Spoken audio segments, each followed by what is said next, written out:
Yeah, a scoreline that surprised a lot of people there. Manchester United going to arch rivals Liverpool at Anfield and coming away with a more than creditable 2-2 draw. It is just one win in the last 7 in the league. They are still down in 13th place at the moment. Here's Ruben Amorim speaking to talkSPORT's chief football correspondent Alex Crook after the game. We'll see. So I don't like to say that today is a step forward, that we are going to click. I don't know. So I'm really clear on that. I will do my job, and tomorrow I will do the same things. We have to show the same mentality tomorrow in training, so we'll see. Bruno Fernandes has just said that even the players are a bit baffled and frustrated that you can come here and play like that when you've played badly in other games. Do you share that frustration? I think it's clear. It's so clear. I think if you ask that to any fan in our side, they will say the same thing. Why don't this team play like that? And when we say play like that, it's not a good pass, a good transition. It's not about that. It's the way we fight. Even the duels, and you see it. Sometimes Harry Maguire was flying, Mata was flying. Some things that and our fans, they want a lot of things, a lot of titles to win again. But what they really want is to see a team finish the game like that, always. Really disappointed with 1 point against, in my opinion, the best team at the moment.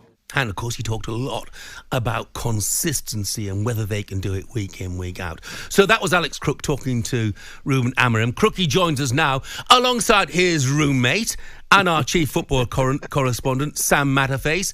He's got off the fence to talk to us this morning. Good morning. Good morning, boys. Good morning. Hey, Sam, have you recovered from that battering? Well, listen, it was almost as bad as trying to get Crookie out of the airbed this morning. It was a hell of a task. Whereas Crook is quite happy to have a little cup of coffee and a cuddle on the sofa, Ange is not as not as amiable. Listen, Sam, I need to cuddle this morning. He didn't even put the heating on last night. He's just put 50p in the meter. It is freezing. That's saving money. Listen, Sam, Jeff and I were speculating to what was upsetting him. Was it the handball, do you think?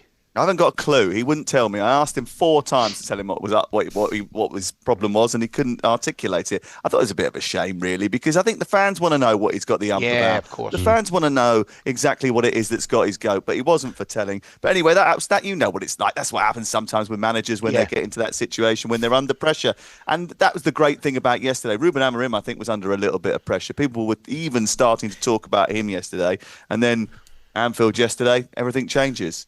Yeah, I mean, Crookie, was this the first time that we've seen why Manchester United brought in Ruben Amorim? Was it the first time where the team reflected in any way what he wants to achieve?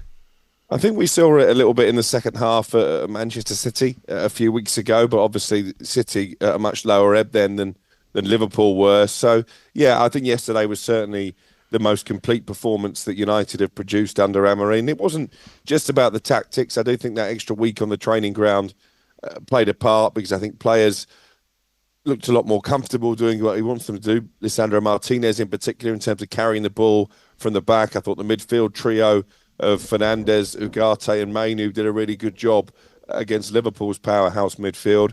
But I think it was more about the character and the mentality, and maybe those United players had been stung by the coach coming out and saying they lack leaders, that there was a fear factor when it came to pulling on the shirt. And also, actually, when I spoke to Bruno Fernandes earlier, he voluntarily brought up how upset he was to see Joshua Zirkzee, his teammate, booed off against Newcastle on Monday night. So I wonder, in some ways, if that's helped create a bit of a siege mentality in the dressing room as well. We'll only know when they play Southampton in the Premier League next. They've got Arsenal in the FA Cup in between, which is a difficult game. But it would be so like United to go to Liverpool, and let's be honest, probably should have won the game. Maguire should have won it late on, and then lose at home to Southampton. If that happens, it's 1 step forward, 2 back. If they can, they're not going to lose. If they can bring a bit of consistency now, then maybe it will be a turning point. But there's been so many false dawns. United fans won't be getting too excited this morning. But it looks a mental thing, Crookie. It looks a mental thing, because if you're capable of putting on that level of performance, the obvious question is, where's it been and can you do it again? So they've now put themselves in a position, United, that is the level of performance that Ruben Amorim and indeed the fans and indeed themselves should be expecting from each other. So does it then become a mental thing more than a physical thing? Yeah, I think it is. And again, Lisandro Martinez said that himself on television. The word that Ruben Amorim has used a lot over the last couple of weeks, and used it again yesterday, is shock.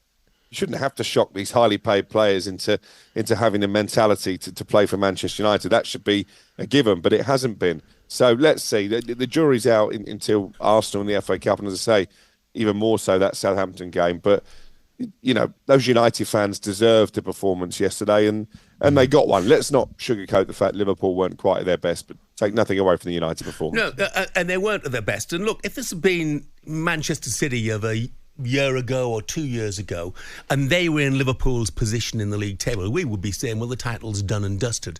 But did Liverpool's performance yesterday say to you fellas that the title actually isn't done and dusted? Well, we were looking at the fixtures actually last night about what they've got upcoming, and they've got some tricky away trips over the next few weeks. Nottingham Forest away, Bournemouth away. Doesn't seem on the face of it to be too difficult, but with Brentford away chucked in there as well, those three teams have had absolutely stellar season, and they are within their rights to think that they could cause an upset against Liverpool. And it only takes a couple of results. We saw it earlier in the season, around about October time, and when Manchester City dropped a couple of points, Liverpool dropped a couple of points, and Arsenal and Liverpool took advantage of the Manchester City situation very quickly, that things can change in the blink of an eye, especially when you've got that midweek round of games which is coming up very shortly, and you have 3 matches in quick succession. You also got to factor in, especially at the end of this month, that for the first time ever, we've got 2 rounds of the Champions League that are upcoming as well. So there's a lot of fixture congestion. I think they've got 8 games still to play in January, Liverpool, so you never know. There's a part of you that wants it to be a little bit of a wobble, this, because you want the title race to just close up a little bit and make it more exciting.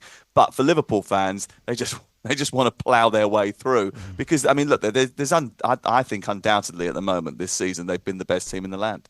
Crookie, very, very briefly, any major transfer stories breaking?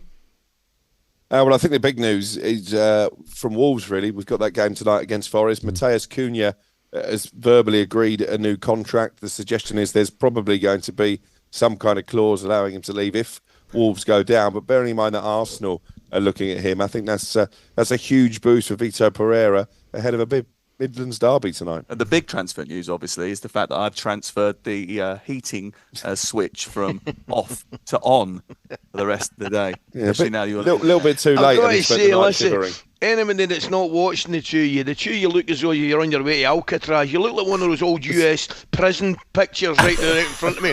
You're just on your way to Alcatraz.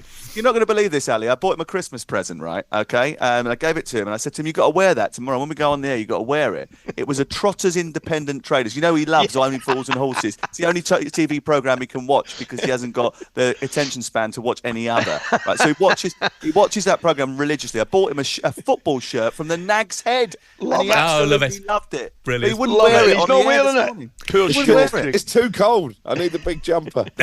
Thanks, fellas. Great stuff, Cheers, boys. guys. talkSPORT Breakfast, waking you up Monday to Friday morning from 6 a.m. on AM, on DAB, via the talkSPORT app and on your smart speaker. talkSPORT.